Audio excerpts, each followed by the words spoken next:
पाकिस्तान के कब्जे वाले कश्मीर यानी पीओके, पाक ऑक्यूपाइड जम्मू कश्मीर में लगातार तनाव बढ़ता जा रहा है। चुनाव, बढ़ती महंगाई, कथित भेदभाव को लेकर हो रहे विरोध प्रदर्शन हिंसक झड़पों में बदल रहे हैं और इस कथित तौर पर जो हिंसा हुई है, इसमें अब तक 37 से ज़्यादा लोग मारे जा चुके हैं।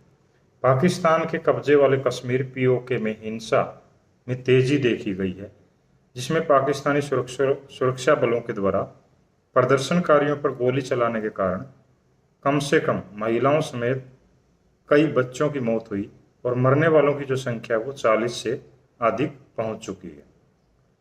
यहाँ सुरक्षा कर्मियों और प्रदर्शनकारियों के बीच झड़पें तेज होती जा रही हैं, खासकर रावलकोट, मीरपुर, जहाँ सबसे अधिक हताहत लोगों की संख्या हुई है।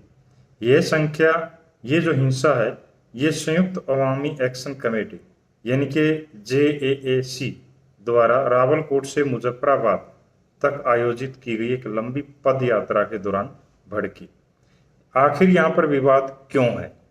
तो पीओके में ये जो विवाद है, ये बहुत राजनीतिक माना जाता है और यहाँ पर पाकिस्तानी सुरक्षा बलों के द्वारा जो आम लोगों पर ज्यादतियाँ की जाती हैं, उनका शोषण होता है, ये उसी का परिणाम कहा जा रहा है।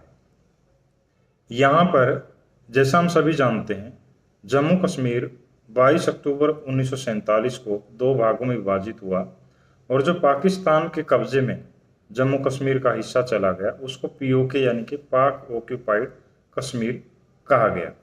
वहाँ पर इस समय जो तनाव है वो चरम पर है। उसका मुख्य कारण राजनीतिक भी माना जाता है।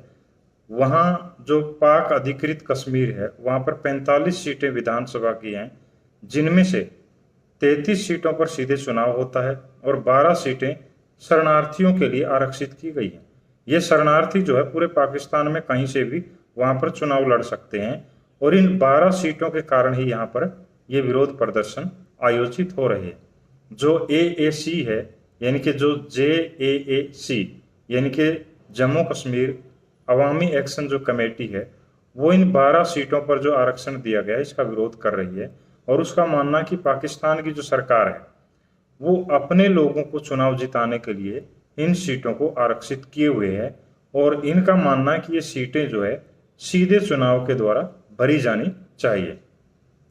लेकिन साथ ही यहाँ पर कई सवालिया निशान भी खड़े हुए हैं। पीओके में जो विरोध आंदोलन का नेतृत्व कर रहे हैं, उन्होंने दमनकारी जो कार्रवाई है उसके बावजूद भी उन्होंने शांतिपूर्ण प्रदर्शन बनाए रखने का पूरा प्रयास किया है।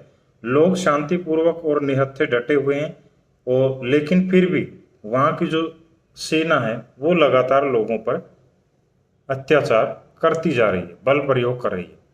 पाकिस्तान सरकार ने नागरिक हताहतों की खबरों को खारिज करते हुए दावा किया कि प्रतिबंधित तहरीके तालिबान पाकिस्तान के सदस्य इन प्रदर्शनकारियों के बीच में मौजूद हैं।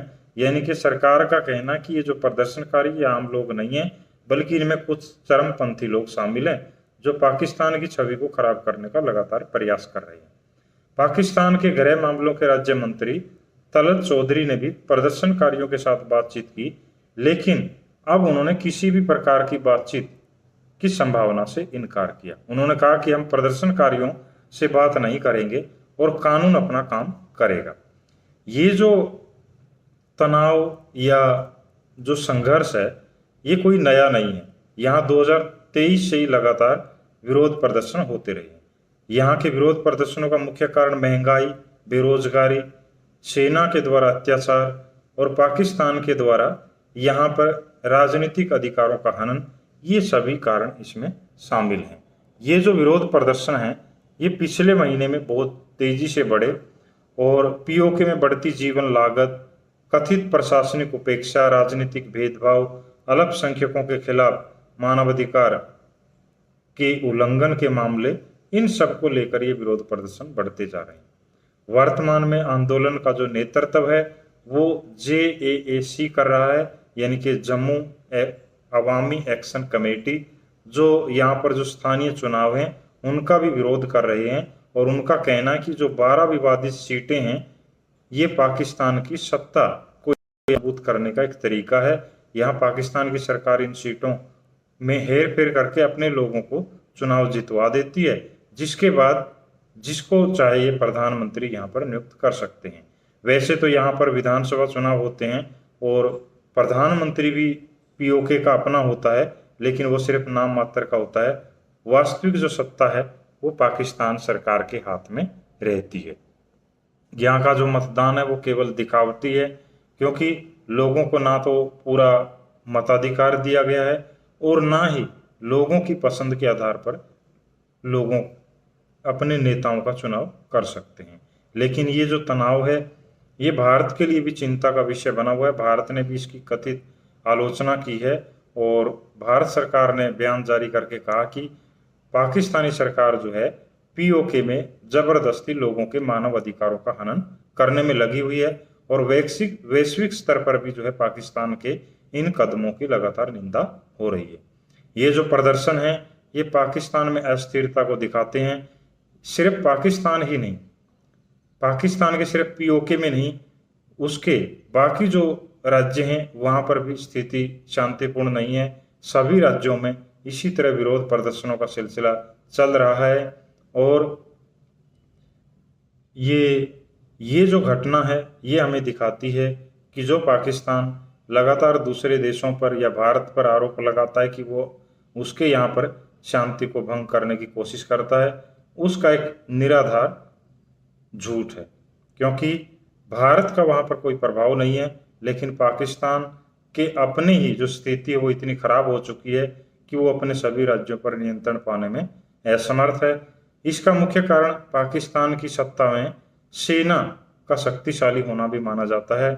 जैसा कि इतिहास पाकिस्तान का अभी तक रहा है, वहाँ पर सेना ही सर्वोच्च है। वहाँ की जो सरकार होती है वो सिर्फ नाम मात्र की है। सेना जब चाहे किसी को भी कुर्सी पर बिठा सकती है, कभी भी सरकार को कुर्सी से उतार सकती है। तो ऐसी स्थिति में वहाँ पर शांति या अमन की स्थिति अभी तो फिलहाल लग नहीं रही कि वहाँ स्थापित हो पाएगी। जैसा वहाँ पर विरोध प्रदर्शन जारी हैं, आम लोग, निर्दोष लोग मारे जा रहे हैं, ये स्थिति काफ़ी गंभीर है और भारत के लिए ये वास्तव में एक मौका है कि भारत सरकार इस मुद्दे को अंतर्राष्ट्रीय स्तर पर उठाए और अंतर्राष्ट्रीय जगत का ध्यान इस ओर आकर्षित करे कि पाकिस्तान जो है वो एक चरमपंथी प्रेरक देश है जो लगातार दूसरे देशों को भी परेशान करने में लगा रहता है। धन्यवाद।